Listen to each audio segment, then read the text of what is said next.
Hey everybody, Edo here, and I am excited because I have Jay Cormier on the line. Say hello, Jay. Hey everybody. And many of you will know Jay from his designs, whether it's Belfort or Akrotiri or Junk Art, and all fabulous, fabulous games. But what we are going to be talking about today, not those games, we're going to be talking about playtesting.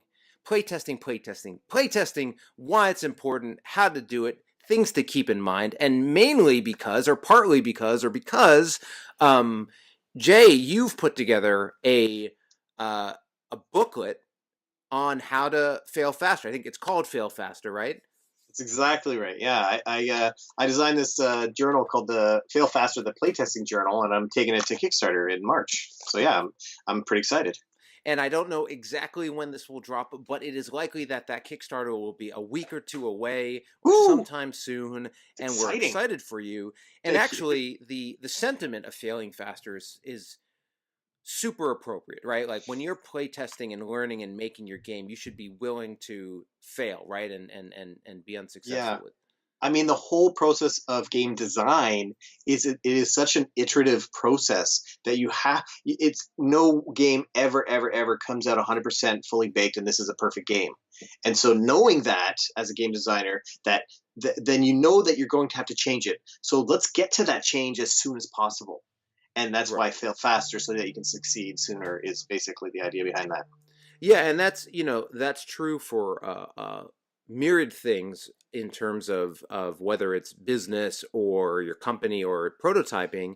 But when I started in design at a company called Mind Control Software, it was all about that iterative process and finding the fun and following the leads and working through it. And I think um, one of the things that's really important as a game designer is to remember that you're not only a game designer, but the game. It's not just the game; it's the audience, right? You're making something that's being consumed, and there's a relationship between the mechanics and the dynamics of what you're making and Mhm. how the audience perceives that, right? And that's why playtesting is so important, is to get all these different opinions, because when you go, any designer knows this, when you go to go playtest your game, in your head you think it's awesome, you think it's the best game that's ever existed, like, and maybe you've even tried solo playtesting, like, everyone's going to go crazy for this game, and you get there and it doesn't, and things fail because people see and experience different things, and you're like, oh yeah, you're right, that doesn't work as well as I thought it did. So it's invaluable. Absolutely. So, I actually want to dig into your process and different ways to think about playtesting, but I think it's worthwhile since I believe you have a copy of this journal book guide on hand. There it is. Could Yeah. you just sort of run through briefly, like what's inside of it and how you've structured playtesting for people? Yeah, for sure. Actually, you know what? I'll start by a little bit of a history so they understand the context of how this even came to Absolutely. be. Last year, right around this time, actually, I held a little event in Vancouver where I live, around my birthday for other designers in the area to come. And I thought it would be really cool to give that everybody that came a little gift. I don't know why. I just thought it'd be cool. Because you're And so such a for nice guy. You're such a nice guy. exactly for my birthday, I gave them gifts. And so I came up with an idea of a playtesting journal. And I guess partly the reason why and how I came up with that idea is I also teach game design for the Vancouver Film School.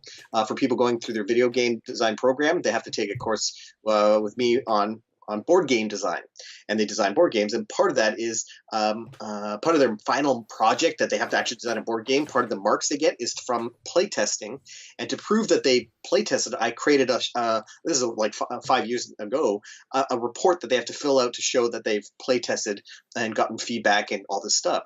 And from that idea, I'm like, there was an interesting idea, and I kind of created this really kind of loose thing just on my own, and got it printed at Staples, and it has like all sorts of different information Oh, look, on there's hidden notes in there. Gonna have to oh freeze not frame and read oh here. yeah, this is, yeah, Hall of the Mountain King testing. Yeah, I've been using this for sure, and Potentially live on Kickstarter right now, depending on when this drops. But keep that's right, going. that's right.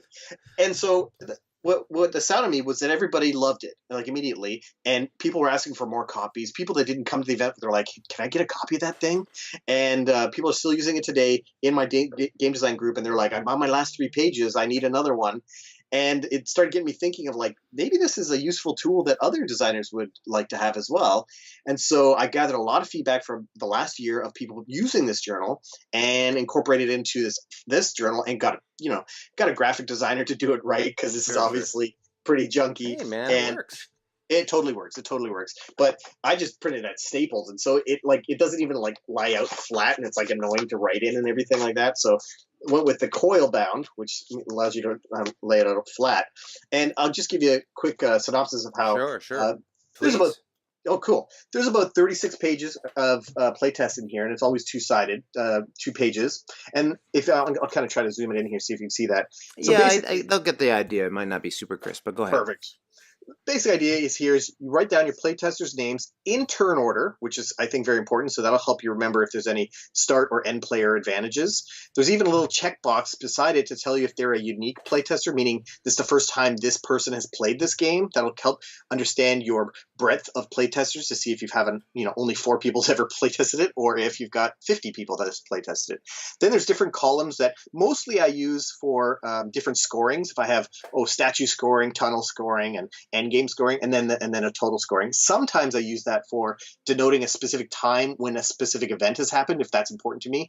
How long did it take to get to the first battle for this player? And I'd write that in. So it's versatile in that sense. Then I have a whole bunch of areas here on timing, so you can time how long it took you to explain the rules, how long the game took.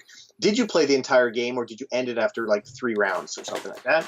And can I interrupt you for a second? Always, Just always. to pull out some learning moments in here, right? Like, I think part of this illustrates and emphasizes like some key concepts that I think people might not think about when they go into playtesting, right? Who are your playtesters? Have they played the game? Hmm. What's their background? That's important information. How long it takes people to progress through your game is important. How long did it take them to learn the rules? Did you teach them the rules? How long until they, got through the first game?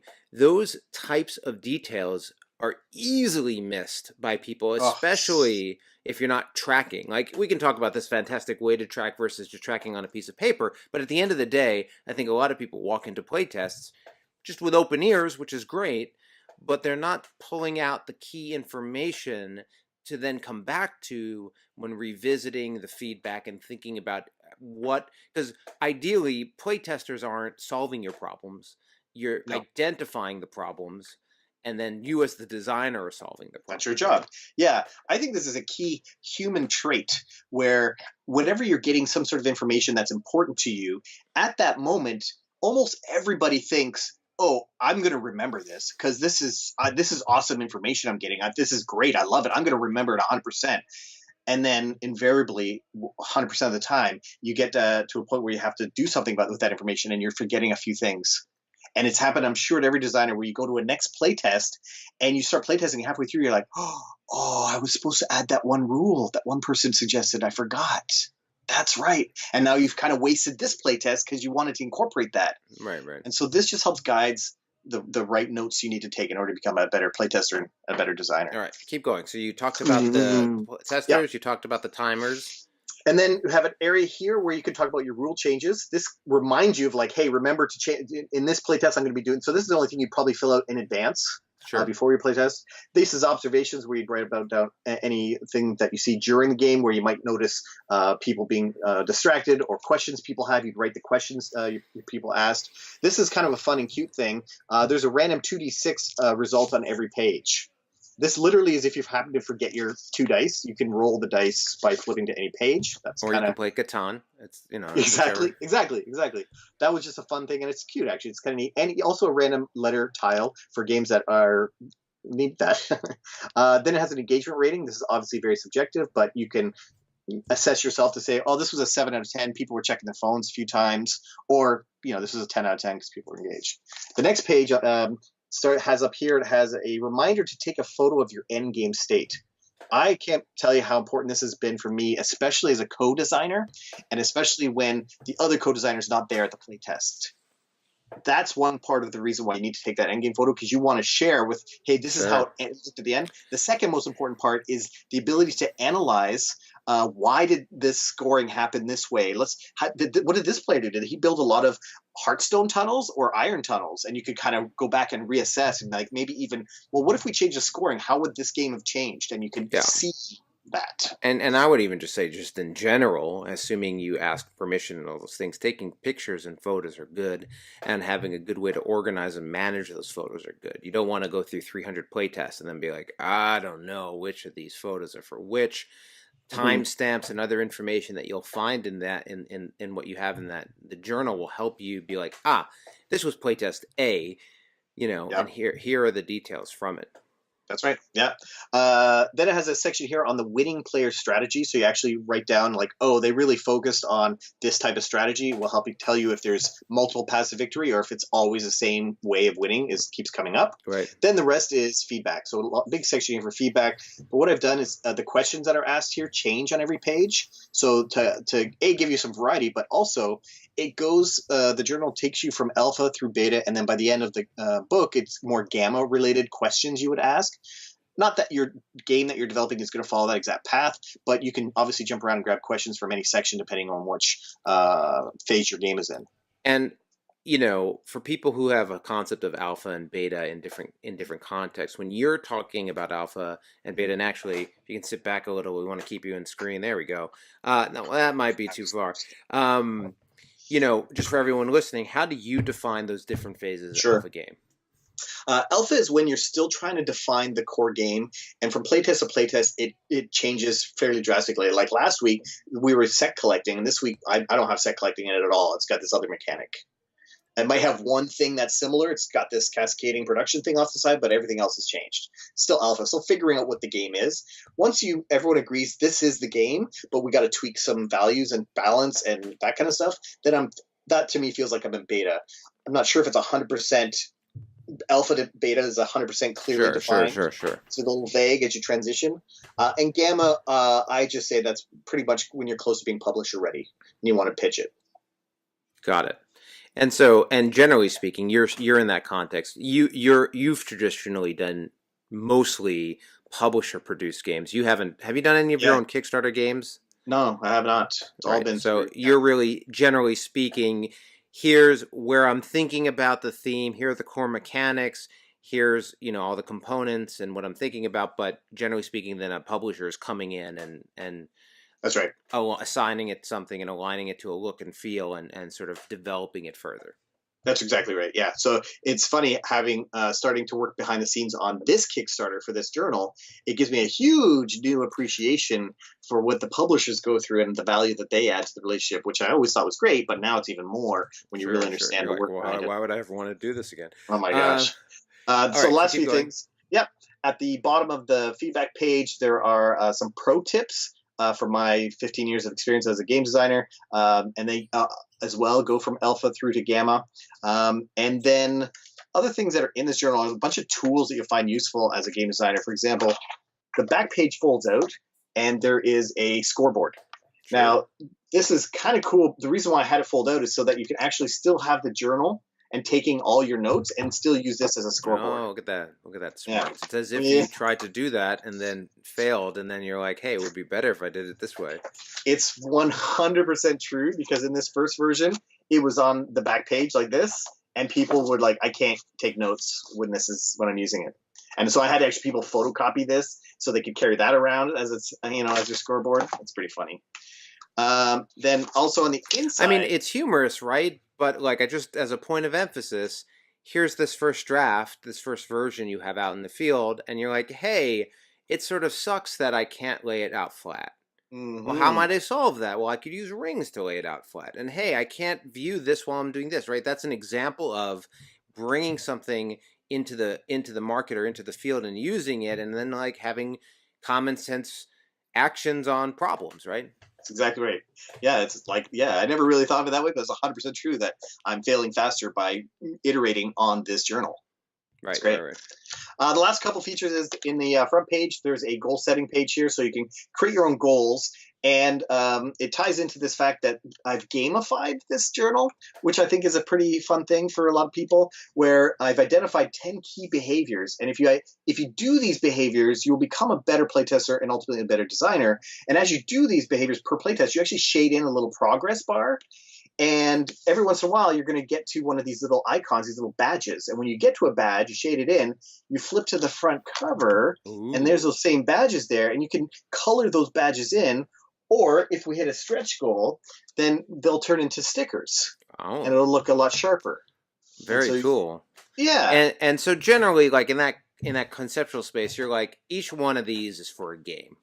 You 36 yeah, playtests is not a ridiculous number. You should be getting 36 playtests of a game. yeah. Each one of these is sort of like pick your game, write it across the top, and then take it to town. I I think it's versatile enough to play it either way, but I think you're going to get more value out of it if you dedicate one book per game because you'll follow the process, the entire like remember back in this playtest, and you can flip back easily as you're Right, playing. What did we do 5 games ago? Oh yeah, that's the value we used, and so right, that's going to be way more valuable. right. Well, it's super cool. You sent me a PDF of the actual book, so I had an opportunity to take a look. Um, And I think the couple things you said along the way there as you were walking through it, just to emphasize, right? Talking about Yeah, playtesting in general, I think it is, and I did a like how to run a playtest or like how to get the maximum value out of a proto spiel, which was sort of on playtesting. But that great. idea of goals, right? That idea of understanding where you are in development and coming into playtesting, understanding what you're trying to learn or what you're trying to accomplish or where you think the game is. Like you want to have um, the willingness to listen to hear all feedback, even if it's not within like your sort of what you're. If you're like, I'm trying to do balancing, but I keep hearing that people hate this part of the game, like you should be Mhm. willing to listen to that. But having that sort of sense of what your target objectives are, I think is super valuable for people walking into play tests rather than Yeah, just saying, I'm going to play it a bunch of times. it's true. I mean, obviously, in the beginning stages, it is just playtesting and seeing where the fun is and following it. But as you get closer to Gamma, you definitely have to have some goals and objectives of like, okay, and telling people at the front, I'm testing this aspect of the game, and I want to see if this works. And you can even tell people to break the game. Can you actually, while you're playing, go after as much gold as you can? I want to see if that breaks it. Right, So, right. yeah. What kind of strategy? How Hmm. do you, when you're thinking about, so like some questions here, and these are things that come up for people in playtests. Do you, when you playtest, do you just try to go broad with your playtesters, or do you identify your audience first? Like, how do you think about your audience for your game versus just playtesters in general? And do you have a preference for whether or not you're looking at that? Like, if you're making a, a Yeah. Euro strategy game, how are you, Yeah. gonna orient that way? It's true that you have to understand the likes and dislikes of your playtesters. At the very least, if you don't have the option of playtest with other people, then you at least have to understand their feedback is tainted with their likes and dislikes. Right. So if you're designing a really strategic, thinky Euro game, and somebody saying, "I'd like to somehow attack my other opponents," that would be Yeah, cool. there's not enough Yeah, dexterity play in here. exactly. Then again, it's great feedback. Thank you so much for your feedback. That's fantastic. Doesn't mean you have to act on it, but thank you so much for your feedback. But for me, I'm fortunate enough that I have a game designer group that I meet with every week, and we play test each other's games. Right. So I think it's super valuable for a designer to not just get your game out and get it play tested by a billion people, but play testing other people's games is as valuable to understand that feedback process from both sides. I think that's pretty Oh, for valuable. So sure. and I I think it's valuable to have playtest sessions with game designers and with non-game designers and with non-gamers. And I think that all those are important. I value the playtests with game designers the most because of their insights and their ability to see how things are connected a bit better because of their knowledge of designing games themselves. Yeah, I think there's a really interesting and important variable or thing to keep in mind in that regard because I've certainly found when you just want to be able to both understand your who you're playtesting with and your game audience, because sometimes, and I tend I have a little bigger depth in casual games at times, right? But like, sometimes a game designer is going to give you a bunch of feedback that is very systematic or balance Mm, oriented or mathematical, and they're like, well, hey, this ratio, like one of the interesting lessons um, I remember from Herbaceous was in talking with Steve about the value of the herb biscuit, which if in a perfect mathematical world is overvalued, um, and a lot of designers would come back and be like, hey, I think this is probably should only be worth 3 instead of 4, whatever. Steve was like, that's right, but at the end of the day, like, you just want the player to chase after it, and that's sort of the risk. And you want it to be like, it being overvalued is actually creates the emotional reaction in a casual mm, player that I'm looking for, that is at right. odds with like the math of it, Right. and sort of thinking about what that emotional response is to a design. I find with designers sometimes they cut through too hard to the like Totally true. underpinnings, Totally true. Yeah. and sort of having a balance of that super important. Yeah, I totally agree with that. Yeah, absolutely. Getting to play with non gamers gives you just the pure understanding of the game and the joy of the game, or not joy of the game, Right, uh, right. which is as valuable Yeah. as any other Hopefully more feedback. of the former too as you're going. Of course.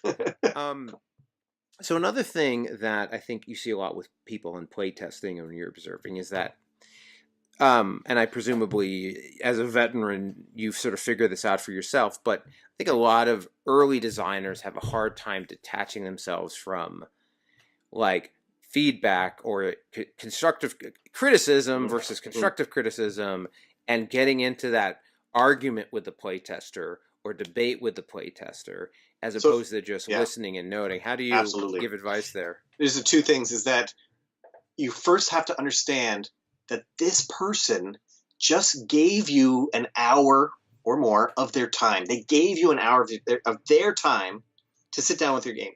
What's their objective? What's their objective? What's their goal? I think it's going. If you really look at it, it's going to be the same goal and objective you have. Make this game better. That's their objective. That's their goal. So when somebody is giving feedback, like, it's so golden. It's so amazing to get feedback, no matter how crappy it is. And I remember having a new designer join our group once and started to get very defensive, like you're saying, about some of the things. No, I tried that. No, that won't work. This blah blah blah. And I had to pause him right there, and I'm saying, let's hold on 1 second. I say, this person here is giving you a solution to a problem, and you're saying you've tried it, and that's valid. That's fine.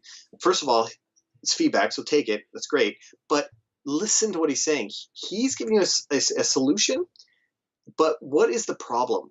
Identify the problem he's trying to solve, and then figure out your own solution. So don't attack his solution, because sometimes, especially non-game designers, they like to give solutions as feedback. They don't necessarily Yeah, aren't yeah, able to right, right. identify the Oh, problem. yeah, if you just had more cards, this would work. Exactly. And so then sometimes some designers just defend. They're like, no, that won't work. I've tried it. You can't have more cards because this, and this. I'm like, Right. okay, well, you shut down all feedback. Okay, I guess you don't want feedback anymore then, because you're not accepting it. But the idea is, try to find out what their problem they're trying to tell you with their solutions. And you're like, okay, so there's not enough cards. That means maybe it's because you didn't have enough choice. You felt like you were restricted. So how can I open that up if more cards isn't the answer? And actually, something that I would also emphasize to people, and it's a skill you get over time, is this idea of like being willing to and understanding how to have that conversation, right? Like somebody's provided a solution and you could imagine reasons and understanding, but involving the person playing in that conversation as you break it down a little bit, saying, okay, your solution is your more cards, but is it that you want more choices, or is it that you don't feel like you have enough options? I mean, sort of the same thing. Or what is it that why do you Mm-hmm. think that what is that solving for you? Right. And maybe you can get a little bit more from them of what it is that is the problem, and then how to address it. Yeah, I think what I mean, that's it comes back to the main reason why I call this fail faster. I think new designers they bring their game out and they think it's awesome and it's going to be awesome. And then when they get feedback that it's not awesome, they get their backs up and defensive and like, but it is awesome. It's so, I don't understand this, and it gets very defensive. But through experience, you understand that you are going to go through a lot of changes. And the sooner you come to grips with that and understand, like, I will be going through changes. Now, when I play test and I get feedback they tear it apart, I'm so excited. I can't wait to get back to my computer and like, oh my God, you're right. This game is going to be so much better. I thought it was already awesome when I brought it to here, and all these changes are going to make it so much better. I'm so excited. I can't wait to go back, make all these changes, and next week I'm going to show you an even cooler version. I get excited and juiced by it. But that's through experience, you get that kind of viewpoint, I think. So that brings me to a different question. So I have the good fortune of working with a lot of designers, and I sort of think about designers in certain ways. And there's certain designers that get to 80%, 90% of a design and then get feedback and then can sort of clamp down on that feedback and get the rest of the way. And then there are the designers who get that feedback and just pivot. And sort of to address that feedback, they're like, hey, well, I got to throw these things out, add these things in, and you sort of wholesale make the game again. And it's like, okay. And then they get that to 80%, and then they get some feedback, and they're like, oh, all right, well, it's not going to be worker placement. It needs to be set collection. Let me tear it down to the ground and start again. And let me tear it down and let me start again. And I know some people like that too. Yeah, and different flavors, and that doesn't make somebody a good designer or a bad designer.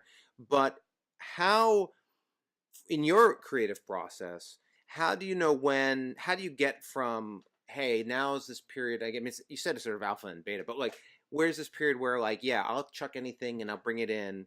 And then how do you clamp down and start reducing the amount of feedback you're willing, or the breadth of feedback, or the change rate percentage or delta feedback you're going to take in as a designer? Man, I'm telling you, it can come from any direction, and it can. I think one of the benefits from the Sen and I have worked together and have in the past is our ability to be okay with feedback at any time in the process. And one example is we had a game that some of our playtesters said was their favorite game to play, and it was just a silly game called Jam Slam. And you were slamming fruits, and you had to listen to an audible clue and then slam a fruit and then make jars of jam, and that was it. And it was just, people really enjoyed the fast and fun and easiness of it. And we pitched it all over the place, and we just was getting no traction. And we finally got one feedback from one publisher, because it's sometimes hard to actually get actual feedback. And they said that it was just a hair too challenging for kids because of the audio level and translating that to a visual, and and they thought it was too complicated. And then Sen, as an offhanded joke, made it, well, maybe we'll make this game for adults and make it about zombies or something. And we actually kind of thought about it. We tore it right down to the ground and built it back up and made it about zombies, and added this whole other layer of like, oh, now you can turn into a zombie in the game, and added more components. And we pitched it, and it got published, and it exists now as a game called Zombie Slam.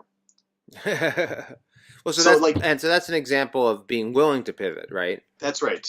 Yes. And do you have a good example of where you were getting feedback, but you sort of stuck to your guns and didn't?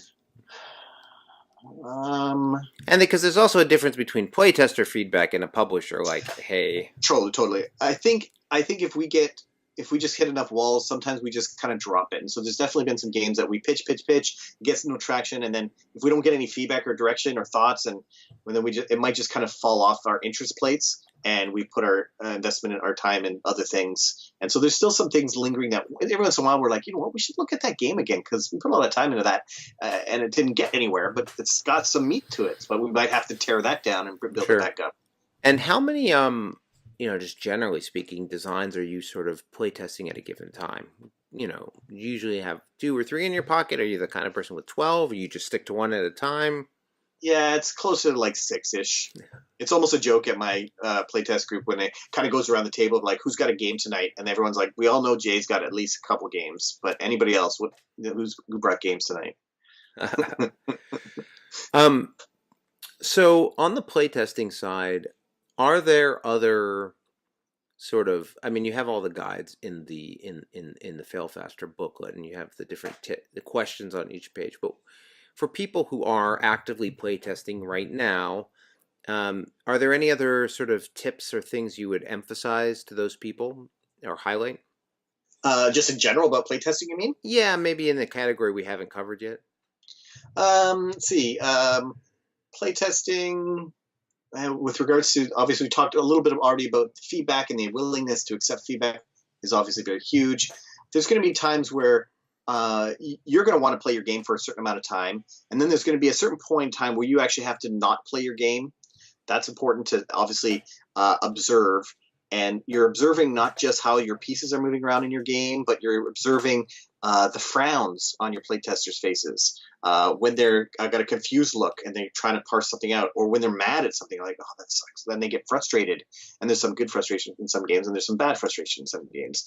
So you have to pay attention to that. So being observant is great. So eventually, don't playtest your games is a pretty big thing. And another thing is respecting your playtester's time and understanding and knowing when to stop playtesting. Oh, sure. So many people, new designers especially, feel like they have to play right to the end. And there's so many times where I just stop because my time is valuable, as is anybody's. And I'm like, okay, if we kept playing, is there any new information you're going to get from continuing playtesting this game? Like anything new? And then the answer, usually, if I'm asking that, there's usually no, unless there's some new thing that they haven't talked about yet that's coming up that they want to test. But usually it's no, it's the same thing for 4 more rounds. I'm like, Right. okay, well, let's move to feedback then. And that Right. just respects everyone's time, and especially if it's your game. People will be like, well, that's cool. Like, I'm glad I don't have to play this for 3 more rounds because Especially if it's not going so well. well, it's obviously broken or something, Yeah. and I'm going to get to feedback and help. I'd rather spend more time on the feedback Yeah. and let's talk about that and get some brainstorming going. Yeah. No, I think that's good. I was trying to think of a few others while you're going.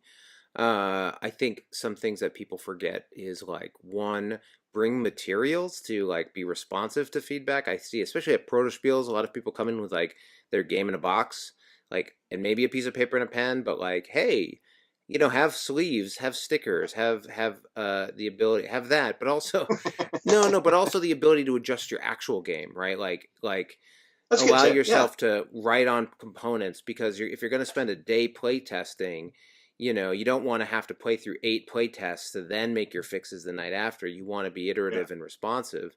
You can um, change a game on the fly. A lot of people don't feel like they can do that. If this thing is being overpowered, you're like, you know what? This now costs 5 gold instead of 3 because it's just too overpowered. yeah, yeah, yeah, And some people might get pissed off. You're like, what? I just bought it for 3. It's not fair. But it doesn't matter. We're playtesting. yeah, We're yeah. just testing. So I think being willing to do that goes a long way. Some Mm. people do also like to record play tests. um I've never done that. I've never had the need yeah, to do there's that. somebody I feel like always does it, and I'm trying to remember who I it could is, but see a blind playtest recording, and I know Matt Leacock did that for the legacies, the pandemic legacies, because I sure. can see that being very valuable. Well, but also there's recording the whole thing, and then there's just capturing the feedback over like an audio file. Right, right. What about the like another one is, let me see, recording. Oh, how you know where do you make how much of your time do you blind play test with the rules? Like when are you teaching? Is there a rule in your head about when you're going to teach players how to play versus sort of saying, hey, we're going to play this game and actually here's the rules. I'd like you to. I probably don't. This is probably not good to say, but I probably don't blind playtest as much as I should, and it's definitely bit us in the ass a few times. We had one game in which we actually got, again, lucky that we got feedback and actual feedback from their play testers, like written down. I'm like, oh, this is fantastic. And they said they have this internal guideline that a game has to rate 7.5 or higher in order to just continue to the next phase. And our game got a 7. We're like, oh, so close. We look at the feedback, and somebody said was too much memory. And I'm like, wait a second, too much memory? Well, there's no memory in the game. Why are there memory? And then I'm kind of thinking about it. I'm like, oh, when they were taking those cards, did they take them and then put them face down? Did they and then that's why they have too much memory. And I looked at the rules real quick, and it did say take cards and put them face up, but it was amongst a chapter, like a big paragraph in the middle, and I'm like, it wasn't called out enough. And so yeah, they were taking them and putting them face down, and it ruined the game entirely. Well, a 7 instead of a 7.5 or higher. And I was trying to like, oh, you played it wrong. Do you want to try it again? And they're like, no, it's a 7 game. I'm like, it's not a 7 game. It's Yeah. better when there's no memory. Yeah, yeah. No, Yeah. and those things, especially if you're kicking it. I mean, like if you're going to the phase, certainly, whether or not you've done it enough, if you as a designer are shipping your game to other people and you're expecting them to like be considering it, Yes. definitely taking the time to make sure that your rules and are clear, or doing a video or other Yeah. things that help out. We have I think another it. benefit. Oh, We have another benefit here in Canada. We have this group called the Game Artisans of Canada, yeah. and we have chapters all across Canada. And often we'll have a prototype swap. And so we'll get a few from our chapter, and we'll send it to another chapter. They'll send us their games, and we blind play test each other's Oh, games, that's and great. that's a great process. It's also a process for somebody to become a member. They have to get it approved by another chapter at one of their games. Oh, that's interesting. Yeah, Cool. yeah, Um, yeah, I did a video on the Game Artisans of Canada. yes, Yeah. You guys are pretty cool. You guys got your act together. yeah. Um, But um, nobody's. It's funny because nobody's like likes to be like the commissioner or like the person organizing things or figuring things. Like we're all just game designers, really, yeah, and yeah, yeah. so And we you've can't got a get our nice chapter system that supports that the kind of system has been dynamic. figured out, but it's hard to run things by a committee. So it's like we can't really get too much more changes or things done. We have all these aspirations. Wouldn't it be cool if, and everyone agrees it would be, but nobody's like got the time to, Yeah, everyone's like, figure we're it out. gonna go make our games. You can take That's care of pretty it. much it. Yeah, exactly. Yeah, yeah, for sure. I mean, I think that happens. Yeah. Well, yeah, and so again, I think I would just emphasize again the value and importance of playtesting and iterative design and being willing to fail faster. I think the book you've got is a great guide for people to be thinking about the things and like having that piece of paper in front of them that's saying, I need to take this note. I need to take this note. Mm, Get in the habit of doing that that's as you're exactly right. playtesting, and you can see it when you're dealing with a pro designer. Let me say this right: a veteran designer versus a new designer, right? Like you can just see somebody who's like clearly like done this a bunch of times, and they're like very on top of the feedback and addressing it and tracking it and all of that stuff, and really thinking it through. Um, Just the act of writing down the feedback that somebody is telling you improves the value, their perceived value of their feedback. oh, for sure. It's like you're listening. It's like looking at them in the eye. Exactly. Yeah, yeah. Yes, and they realize, oh, this person really cares about what I'm saying because they're writing it down, and so that just goes a long way. For sure. I think that's a astute. Suit. They Yeah. got it. Comment, right? That even in the playtest, the perception of you as a playtester is going to influence how people respond to you. And actually, it's Mhm. not only you. One of the other things I was just for people to remember as they're working through the prototype process, at some point, thinking about the visual information of your game and the presentation of that information also is part of it, right? So like you may, if everyone has to read all the details on your cards, but actually it should be iconography, you might get people being like, this is too complex, but actually it's like, no, you just need to do an actual graphic design pass to Yeah, make it legible for people. that's right. um, so again, it definitely, the more you can think and absorb and get into good playtesting habits and thinking it through, I think it's super valuable. Yeah, and I don't want to pitch this as this journal came from these are all the things I do, so everyone should follow what I do. I didn't do half these things before this journal came out, and I'm becoming better because of this journal because I'm like, oh right, I got to keep track of the time. That's important to understand how long each game was. Again, especially when you have a code designer that's not there, and you have to impart all this information to them. And that's true with me when I work with Sen. This has helped me a lot to make sure that I impart He's all the like, I information to don't him. believe it unless there's a journal entry. You didn't play test. You're just telling me. You just want to prove your point. You're like, yeah, 7 people hated that mechanic you added to the game. Where's the proof? Anyway, it's been a nice chat. Yes, My system starts running out of juice if I go too long, but I appreciate all that's the great. insight and feedback. Hopefully everyone watching does as well. And I do believe this will drop for the Kickstarter. So your current planned date for the Kickstarter Is March 5th. It's going to launch. You can go to failfaster.ca and sign up for a newsletter to stay informed of all the updates that are happening. and I'm planning on announcing more. I mean, you watched the video, so you actually saw this is maybe the first time everyone's seen the full book is from this video, because I've been kind of holding it close to my chest. But I'm going to be unveiling more and more on Facebook and through failfaster.ca. Cool. Well, I will, if I remember, I will put that in that link in the description as well, so people can jump to it. But thanks so much for being on, and thanks so much everyone for watching. Thanks everyone. Play some great games. Bye. Hey everybody, Edo here, and thanks for watching Gaming with Edo. Reviews over here on this playlist, League and Insider videos over here on this one. Subscribe, share, all that good stuff. But most importantly, play some great games. Thanks.